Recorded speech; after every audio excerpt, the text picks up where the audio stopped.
This is Access Houston on 97.9 The Box.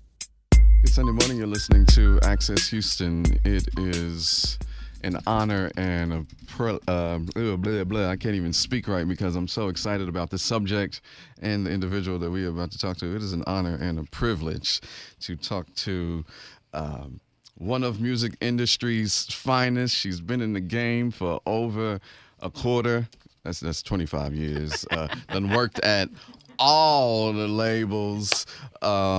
Just a mental health advocate, a music industry vet, change maker, philanthropist, and author, and somebody that's on the front line battling for the right things. Ladies and gentlemen, Miss Shanti Das. Hello. How are you? I am wonderful. It's so good to be back in Houston. H-Town, stay down. Yes. Is it hot enough for you? Oh my gosh, it's hot in Atlanta, but H-Town I think got us beat. Yeah, for sure. Yeah. I live there. Listen, you have been on the moves and making moves. Mm-hmm. You know, Silence the Shame, which is your nonprofit that was formerly the Hip Hop Professional Foundation Incorporated, and you've been out here advocating for what has been really the talk in the community for a few years now. Absolutely. And that's mental health. And I'm so glad that it has come to the forefront because I never subscribed to the ideology that, you know, black folks don't need to go to therapy, because when you think about it, even because in my mind, it's like, even when you talk about things and you say it out loud for the first time, how much of a heavy weight is lifted off of you then. So what was it for you? What was that point when you said, I've got to stop being silent and talk about what's going on and help other people? Yeah, so my father took his own life when I was 7 months old, but I never really talked about it. And so I kind of just hid that and buried those feelings, you know, and people see me now and they're like, but you had such a great career in music. You were never depressed. But you know how we can be high functioning, right? Yes. The other thing, too, is, and it's funny how, you know, God, and not to impose my faith on anyone, but how God kind of reveals things to you over time. And so now that I look back on my career, I saw the signs of me being depressed and of the anxiety, but I didn't know what to call it. So I left the entertainment industry from a label perspective in 2009. I had moved back home to Atlanta. I walked away from a job as executive vice president, corner office, all the above. And my mom had developed Alzheimer's, and I was depressed and didn't know what to call it. And so while I was at home, you know how it is when you used to getting that check on the 1st and 15th, right. and then you become an entrepreneur. So throughout the last 10 years, you know, I've had my financial ups and downs, but the important thing that I think was a huge pivot for me personally, and a really unfortunate scenario, was my best friend took her own life in 2014, the exact same way that my dad did. Shut up. And I talked to her the day before it happened. So I blamed myself. Like, I can't even explain to you the type of guilt that I had put on my soul and my spirit. And my sister kept telling me, you need to go to therapy, you need to get help for it. And because I had never dealt with my dad, it brought back up all those emotions. And I was like, well, is something wrong with me?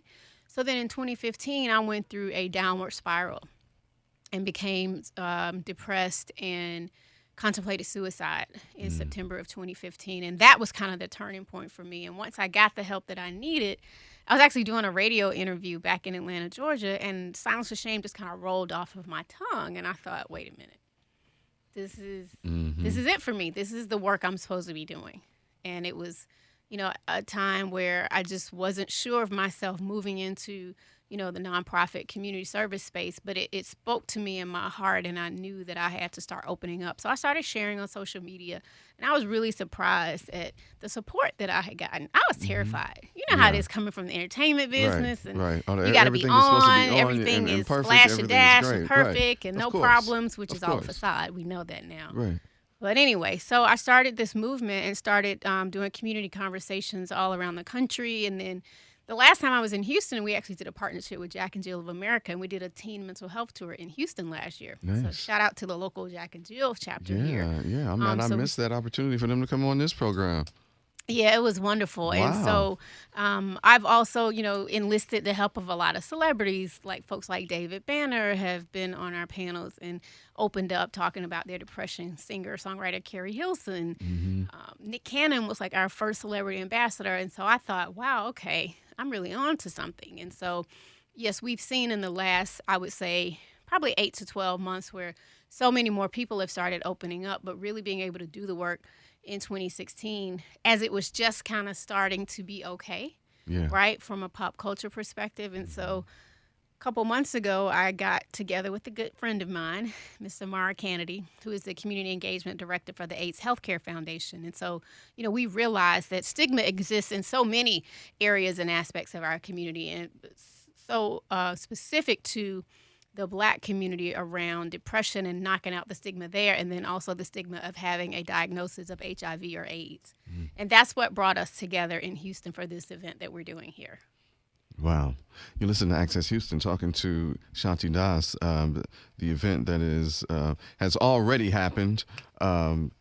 Huge success, but we are going to focus on, I'm so glad that you brought up HIV and the stigma surrounding that, because was having this conversation with someone from AIDS Foundation Houston about the stigma around it. Since in every city that I've been in, like, I've done some work on that side, and just from a medical perspective, I think it gets a bad rap because it's right up there with high blood pressure and diabetes, heart disease. Right. It's right up there with it. And so I think that it's unfair. I think I've kind of realized that it maybe because when it first came out, that they said it was a gay man's disease. Maybe that may had something to do with it. But as I dig more deeper, and I'm like, well, HPV is just the same. There's no cure for if you catch HPV. And so I just thought that, it gets a bad rap, I guess, because it's, well, it's the Black stigma, women. right, of having a disease, period. And if you don't mind, I just want to read a couple quick stats that are relative to the Houston community. Yeah, please. The most new HIV cases in Houston are among 15 to 34-year-olds. Houston ranks 8th nationally in the number of total reported AIDS cases. And 6 out of every 10 diagnosed HIV infections in Houston are African American. So those are just a few stats to show why we need to make sure that this is not a taboo subject in the city and that people are getting tested. And also to know that if for some reason you do find yourself that you become infected, there's medication out there for it. Wait a minute. I'm sorry. Can you go back? Did you say 15? Let me go back to the... Did you... Age 15? Are you kidding me? The new cases are 15 to 34-year-old.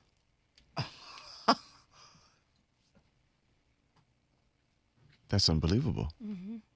15 to 30. I mean, that's scary to think that our teenagers are contracting. Yeah. That's why we have to get educated. That's why we have to erase the stigma, which is the reason why we did the event, to combat, mental health and HIV in the Black community. Oof.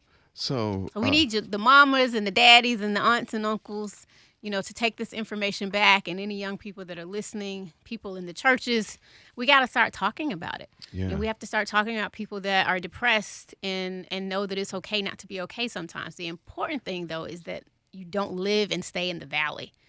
You can see a therapist. You can go to a psychiatrist and be prescribed medication if you need it. There are wonderful support groups out there. Even if you don't, have the money, I'm sure the city of Houston has community service boards that offers free therapy and free help for the community. But we got to get educated, and we got to take this information to the people. No doubt. You're listening to Access Houston, talking to changemaker, a mental health advocate, and music industry vet, Shanti Das from Silence the Shame. When you were going through your depression and you said that you didn't know what to call it, can you talk about what it was that you were feeling, or like some of the changes that you saw in yourself that you later realized were signs of like mild depression or depression? Yeah, so for me, there were times I didn't even want to get out of the bed. Of course, there's Some you have mornings your you want to lazy sleep in late and you're days, lazy. No, but like literally not wanting to answer the phone, not wanting to talk to people, not wanting to open the blinds, not wanting to take a shower, eating out of depression, having a cocktail. When you go home from work and you might have a glass of wine to unwind from the day, I would have a cocktail and one would turn into two would turn into three would turn into four. And I'm at home by myself. And alcohol, as we already know, is a depressant. Mm-hmm. And so I just started seeing these signs, and I knew that they were not characteristic of my normal personality and character. And so, even friends were like, noticing that I wasn't myself. And I was withdrawing. I didn't want to go to functions. I didn't want to be around people. And even though I still had to work and make money, I was so depressed. And that's when I felt like I had these thoughts racing in my head. Because people often ask me, why would you even contemplate something so, quote unquote, selfish as suicide? Because, we oftentimes will say suicide, is a selfish act. And I understand to a certain degree why people say that. But the important thing is, most of the times when people are having suicidal ideation, you're not in your right frame of mind. And so it's not that I wanted to die. It's just that I wanted the pain to stop. And I wanted those thoughts in my head to stop racing. So the night that I had counted up all the pills in my cabinet, I knew that I had to get out of the house. Because it's like I didn't hear like real voices, but like my subconscious was telling me, just go ahead and take the pills. Go ahead and take the pills. And I was like, I just got to get out of this space. Because I didn't know what I was going to do had I stayed there. And when I got out of the house and started driving around, I ran into a friend. It was so random on a different side of town than where that friend lives. And I felt like that was just God placing somebody in my path. And they convinced me to call my sister. And then I called the National Suicide Prevention Lifeline, which is 1-800-273-TALK. And then I texted my pastor to tell him what was going on. And he was like, I'll pray with you, but I need you to go to the doctor. And so much, and oftentimes in the Black community, when we go to church, we're only told to pray our problems away. Right. And trust and believe, I wake up thanking God every morning and night and talk to him and pray throughout the day. But at the same time, I do think, God allowed people to become doctors and lawyers and attorneys and gave them the gifts, to help heal. Yeah. And therapy, like you mentioned, it's not just for white people, right? Therapy is for anyone. And therapy doesn't have to be something that we engage in when something is wrong. Right. A lot of times therapy can be, great to do from a self-care perspective. Just like you go to a chiropractor, right? And you get adjusted. Sometimes you need to go get your mind adjusted and go talk it out with someone. Go sit on the couch. The couch can be your friend. I had learned that, as everything else on this planet, we invented therapy. It was a practice from some of the tribes in Western Africa. Okay, I didn't even know that. They would gather and talk in circles in certain tribes. Yeah. That's amazing. Do you know where in Africa? It escapes me, but a young lady, a mental health podcast that I was a part of, they're called Black and Melanin. Okay. They gave me that history lesson there on there. I was like, wow, I'm not surprised, but that's amazing. I know, right? We're not surprised. Right. Talking to Shanti Das. So when it comes to silence the shame, what can Houston do to help get the word and to erase the stigma on both mental health and HIV? Well, the first thing I think you can do is, those that are listening, is to take these conversations back into your homes and start talking to your friends, start talking to your loved ones and your family members. I would love for people to check out our podcast. You just mentioned podcasts. We have a Silence the Shame podcast that's available on iTunes, Google Play, and SoundCloud. Okay. We have almost 30 episodes up, and we cover everything from, depression, anxiety, pets as therapy. We even have one entitled, Does Your Therapist Have a Therapist? So it's great for clinicians as well. Yeah. That's good. Yeah, right. And also follow us on our social media channels. On Instagram, we're at Silence the Shame. On Facebook and Twitter, it's at SilenceTHShame. We post a lot of helpful articles, so you can even go back months at a time on Facebook and just kind of go through some of the articles that I think are really educational and beneficial. Also, one thing that I want to tell people too is, say even if you are seeing a therapist or a psychiatrist and you're on medication, it's also important to make sure that you're practicing daily self-care. Yeah, I was And just so going we through made these. these self-care Get out of cards. my head, Shanti. I mean, yeah. No, continue. So we put together this cool little self-care tip card, and I'll just read a few of the tips. Yeah, this is write a not to-do list.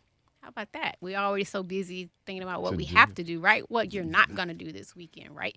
Something that's not going to stress you out and will allow you to relax. Netflix and chill. We hear our millennials talking about that. Go for a run, listen to music, unfollow negative people on social media. That's the one that I was looking at, and I was like, yeah. I've Yeah, had because some you friends know say how that it they had is to when you're unfollow the like shit. scrolling through the timelines and some of that negativity. It's like you keep That embedding that into transference of your brain. energy. Yeah, it's like I don't even want that in my space, right? I don't want that kind of negative energy. Create a gratitude list. You can journal, turn off your phone for a few hours, get a massage, taking a nap. Sometimes if I'm too stressed out and I can afford a 15, 20-minute nap, I'll just kind Listen, of... those things work. Yeah, they do. They work. They People really be like, do. that's just gonna make me mad. No, they really gives you a boost. I do it in college, Absolutely. and I still do it today. And of course, exercise, meditation, yoga, Zumba. It's been proven scientifically that when you exercise, you get your endorphins going and it puts you in a better mood. Even, a healthy diet and lifestyle. We are what we eat. I'm trying to lay off some of these fried foods now. And that is so true. I never knew. I'm not fully plant-based, but, Yeah, it's a slow drip for me as well. It is. Yeah. So I mean, and then the other thing I'll just mention too, from an AIDS healthcare perspective, because those are my partners. So make sure you find out locally where you can get tested. And even you can talk to your primary care physician, if you're having some sort of hesitation or if you're embarrassed about it, have them point you in the right direction. But here's locally. the thing about that, though, and I hear a lot of people say it because it even happened to me. Mm-hmm. They don't even mention it. And then when you say that you want an HIV test, they look and they, oh, well, you really think you need that? And I'm just like, You've yeah. heard the Now, doctor this was say what- that? Yeah. Interesting. Now, this was when I had a white doctor. Now I have, I don't know I see. nobody. Like, I'm all about that life. Like, I'm Right. black everything. Bank Okay. black, doctor, dentist, eye doctor, mechanic. Everybody's black now. Got but it. then when I had, an other doctor, it's like, well, really, do you think that that's necessary? Well, I wouldn't have asked if I didn't.